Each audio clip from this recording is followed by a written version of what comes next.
Hey. um, yeah, I'm back, I guess. Don't count on me to be around. It's so weird because let me tell you why. I'm gonna tell you why. It's so weird because if I'm nifty when I post this, there will be funky background music playing and stuff. And when you watch YouTube videos, there's background music and stuff. But when you're recording it by yourself, it's just silence and you're just talking to yourself silently, out loud, in public places. I'm in my car again. Well, y'all don't know. I recorded 2 other videos in a car. Not my car, my husband's car. But they didn't get posted because that's the kind of life I'm living. I actually did try to post one. I was using the YouTube app Capture. I think that's by YouTube. But yeah, it didn't go up. So it's gone now because I deleted the app because I never have any storage on my phone. And I'm like, yo, if you're not going to work, then you can't stay here. I got pictures to take. I have videos to shoot of my kids doing stuff. Anyway, so I'm back and I had a whole bunch to say before, but that's gone now, girl. That is gone. And yeah, it's gone. So I'm just going to start from where I am today. I started and finished reading. And whenever you guys hear me say reading a book, I'm not reading books. Audible is my friend. Because I like to listen to programs, I'll listen to podcasts, I'll listen to audiobooks while I'm at work because it just helps me get through the day. So, let me fix my hair. Look. You see that? You see that? You see it? You see it? Shrinkage. Anyway, oh, yeah. So, I'm sorry, if any of you guys are offended by pointing, don't watch my videos because I have Ricky Bobby hands and I don't know what to do with them, which leads me to pointing a lot. But don't be offended because I'm looking at myself.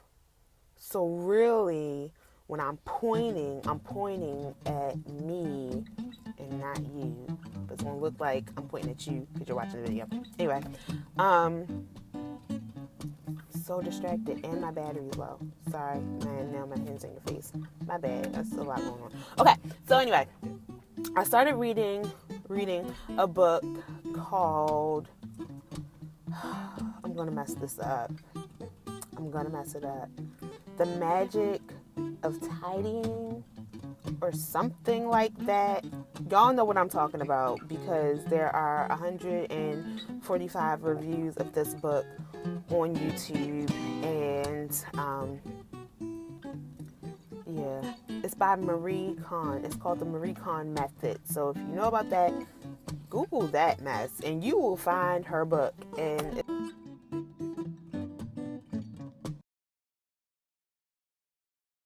it's something about magic and tidying, and it was enjoyable. Now, I'm pretty sure that she really believes that inanimate objects have feelings. But, I don't know, I might believe that too. Sorry, my ears, I have an ear infection. Probably shouldn't be wearing headphones. Anyway, or not an infection, I have a sore ear. This is like achy. Anyway, y'all don't care about my ear. Maybe you do. Maybe you love me and you just want to take care of my ear. Anyway, so I started reading this book, and Because my house, like, I am so over stuff.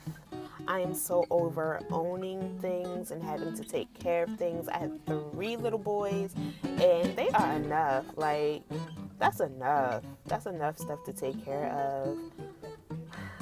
That's enough. So I don't want to really, like, listen, 100%. I'm kind of a lazy person. Like, I don't like to do extra stuff. I don't feel like it. I am very creative mind. So I always can think of other things to do besides chores. Like, believe me, I can make some stuff up. And so I'm just kind of over it. And because of that, that's led me to making the decision that I want to be more minimalistic, but I have a whole bunch of stuff to go through. And so, anyway, her book is awesome. It's good. I mean, when I was listening to it,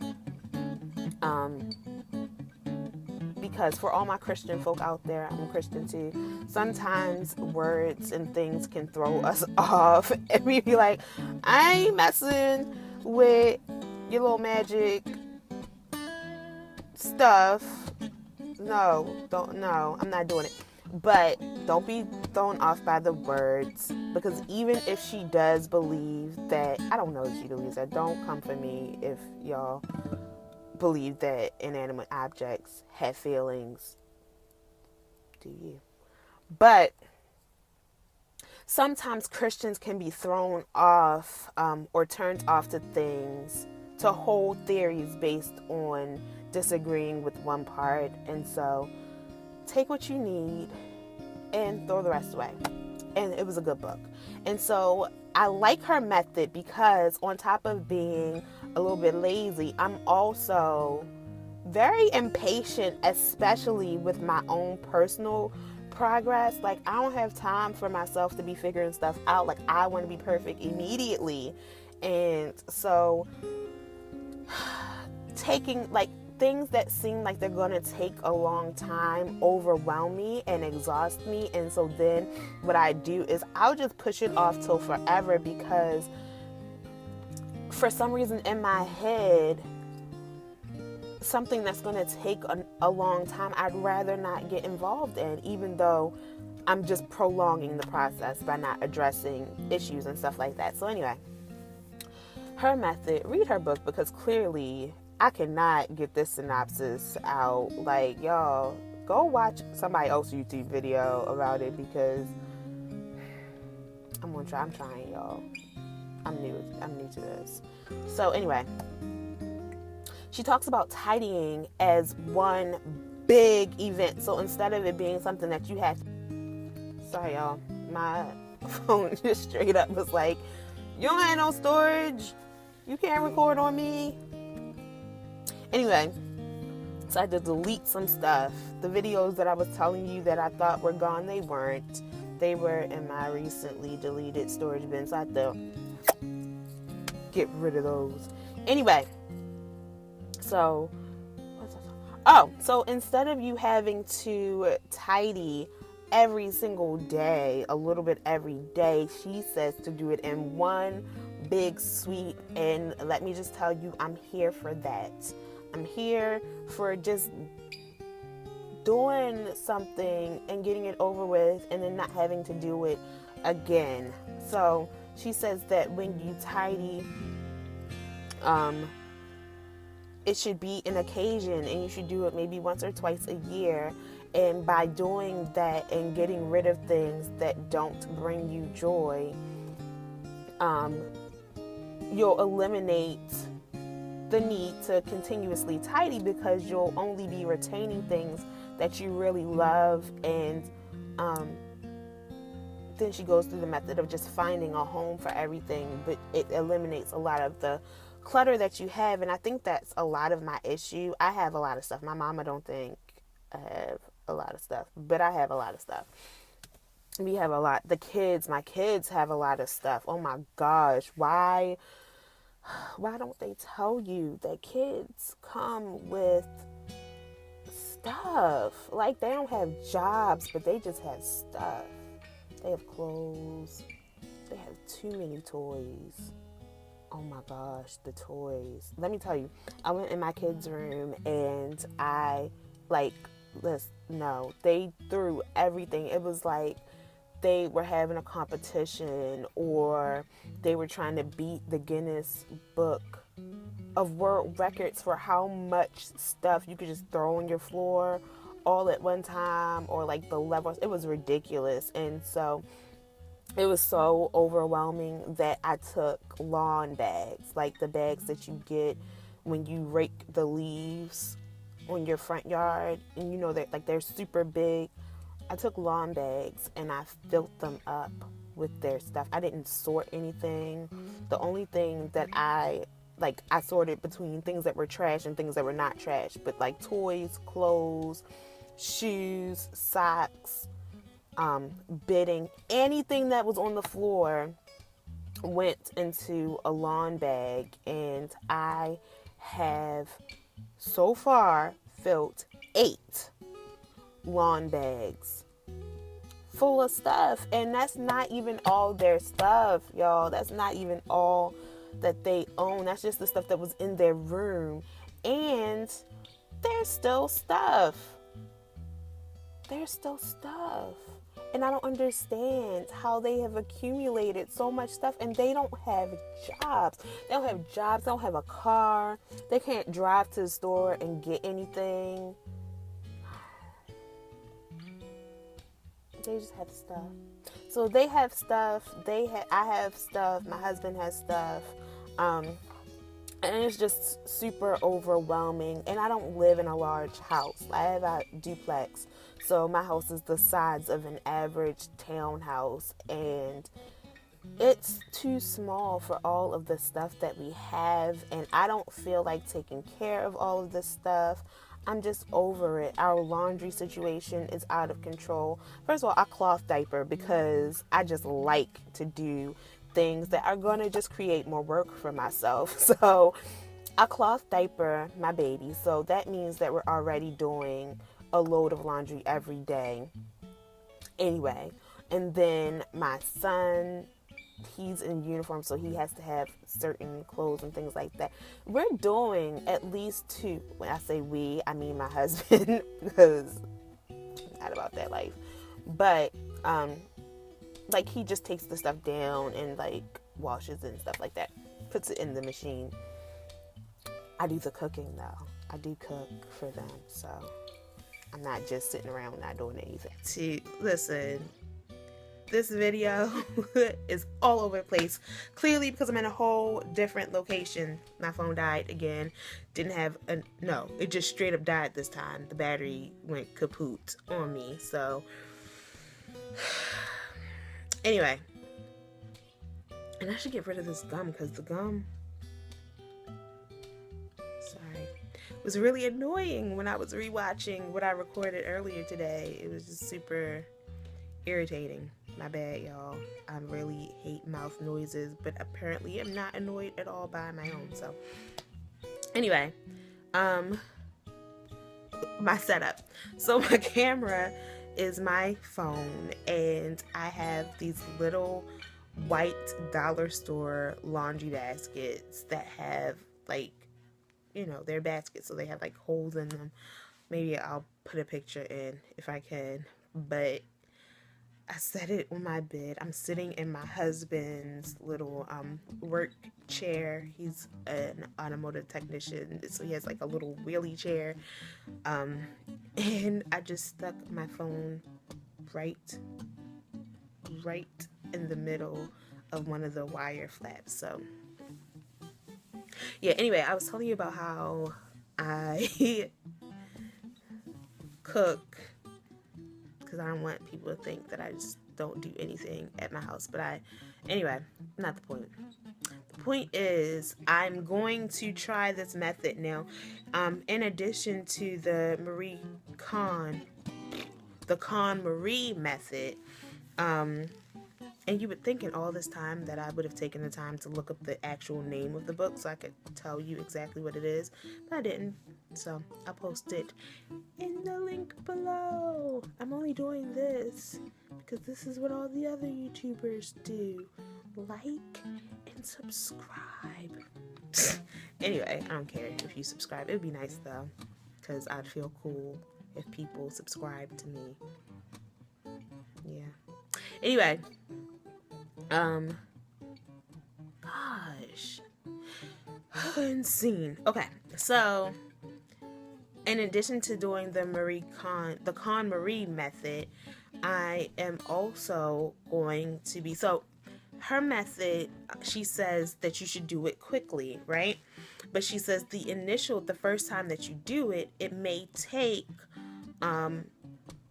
it could take between, I think she said 4 to 6 months to be completely finished. And so her theory is to do it perfectly one time, and then you won't have to keep doing it again. But the first time that you do it, it could take you up to 4 to 6 months to complete. Now, I already told you guys that I'm just super impatient with my progress, and so I was reading another book, which is like the longest reading. I was reading another book, which is like the longest book, and I don't know, it was on Audible, and I don't know if it was the narrator that was just making it the most boring book of my life.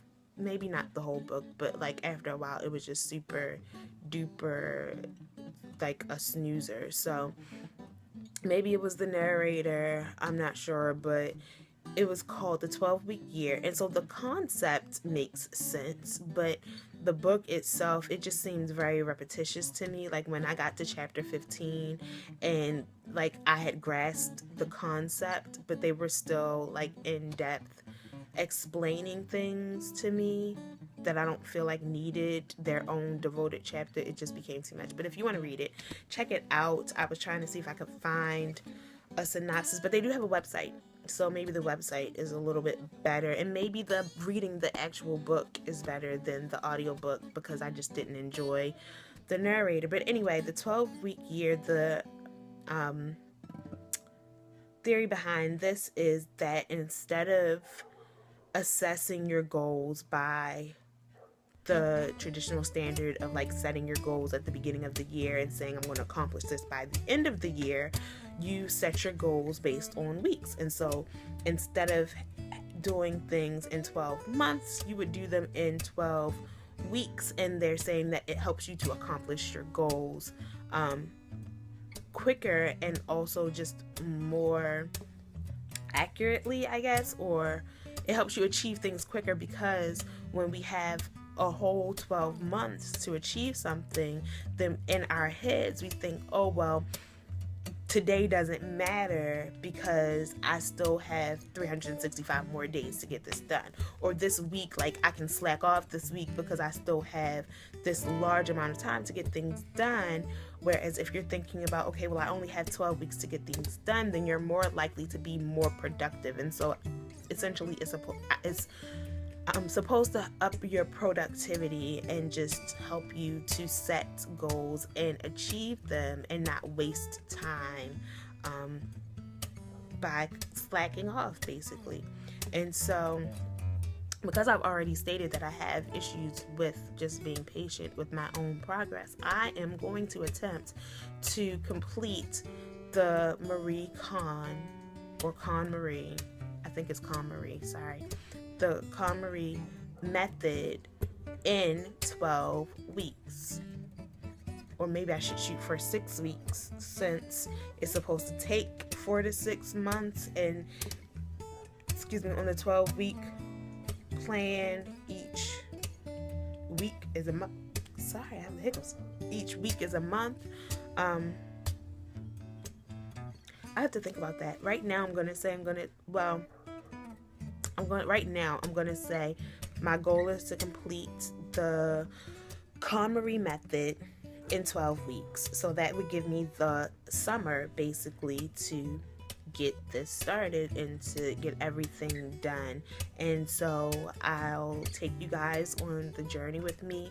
The first step that she has is tackling clothes, and so I've already started that a little bit, but I